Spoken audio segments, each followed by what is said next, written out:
Register होतो तिच्यावर आणि पोलीस सांगतो की नहीं स्टेटमेंट लेने के लिए आपको पुलिस स्टेशन में आना पड़ेगा करके।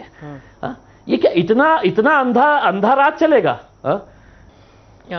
खरं तर सेहर शेखवरून मला अजून एक प्रश्न विचारायचा आहे, तो म्हणजे तिच्या कागदोपत्रात म्हणजे कागदांवर जे काही आता प्रश्नचिन्ह उपस्थित झालेले आहे त्याबद्दल आपण काही चौकशी केलीत का? मी चौकशी केली सविता। काय आहे की जेव्हा जेव्हा निवडणूक होतं आणि इच्छुक खूप असतात की त्यांना तिकीट मिळावं। माझ्या शहरामध्ये एका पॅनलमध्ये 4 उमेदवारांसाठी 56 कॅन्डिडेट्स होते, 56 कॅन्डिडेट्स होते ज्यांना तिकीट पाहिजे होतं। तिकीट एकालाच मिळणार होतं, स्वाभाविक आहे। काही लोक मानतात डिसिजन्सला, काही निवडणूक झाल्यानंतर नाही का अशाच प्रकारचे कंप्लेंट करतात। आणि कंप्लेंट काय करतात की यांना 3 मुलं आहे, 4 मुले आहे, 5 मुले आहे, 2 बायका आहे, त्यांचे हे कास्ट सर्टिफिकेट बोगस आहे, त्यांनी याच्यामध्ये हे फॉर्म बरोबर भरलेला नाही आहे करके।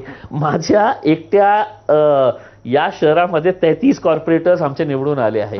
16च्या विरोधात हे जो लोकांनी तक्रार केलेली आहे, 16च्या विरोधात। आता मी काय सांगतो की कोणीतरी नियम मोडला असेल, काही चूक केली असेल तर ऍडमिनिस्ट्रेशनने त्याची इन्क्वायरी करा। काही चूक झाली असेल तर आम्ही काही करू शकणार नाही आहे।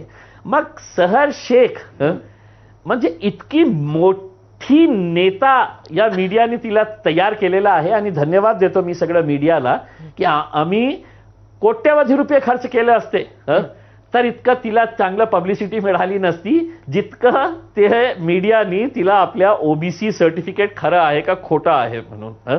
म्हणजे तिच्या प्रेस कॉन्फरन्स मध्ये मला असं वाटतं की देवेंद्र फडणवीस साहेबांची जेव्हा पत्रकार परिषद होतं ना किंवा एकनाथ शिंदे त्याच्यापेक्षा किती जास्त मीडियावाले तिच्या पत्रकार परिषद मध्ये उपस्थित होते उसमें।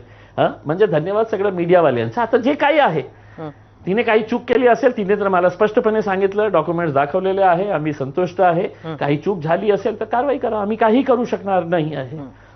पण आपल्याला एक गोष्ट सांगतो, 2014 मध्ये जेव्हा मी निवडून आलं होतं ना तर माझ्या बाबतीत निवडून आल्यानंतर दुसऱ्या दिवशी एका शिवसेनेच्या ऑफिसमध्ये मिठाई वाटण्यात आली होती। शिवसेनेचा जे पराभव झालेला उमेदवार होतं तर मला फोन येऊ लागले कि बोले वो शिवसेना के ऑफिस में तो मिठाई बट रही है। मैं बोला भाई मेरी जीत के ऊपर उनके ऑफिस में मिठाई क्यों बट रही है? तो बोले उनको है तो ये जानकारी मिल चुकी है कि इम्तियाज जलील के 4 बच्चे हैं करके और 2 बीवियां हैं करके।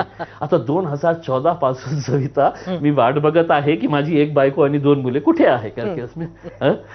तो अशा प्रकारचे कंप्लेंट जे आहे ना लोक फाईल करतात, रजिस्टर्ड होता, इन्क्वायरी करा आणि कारवाई करा उसके अंदर। आणि विनंती करतो ज्यांनी पेढे खाल्ले असेल तर मला शोधून द्या की एक माझी बायको आणि 2 माझे मुले जे एक्स्ट्रा आहे ते कुठे आहे, कोणत्या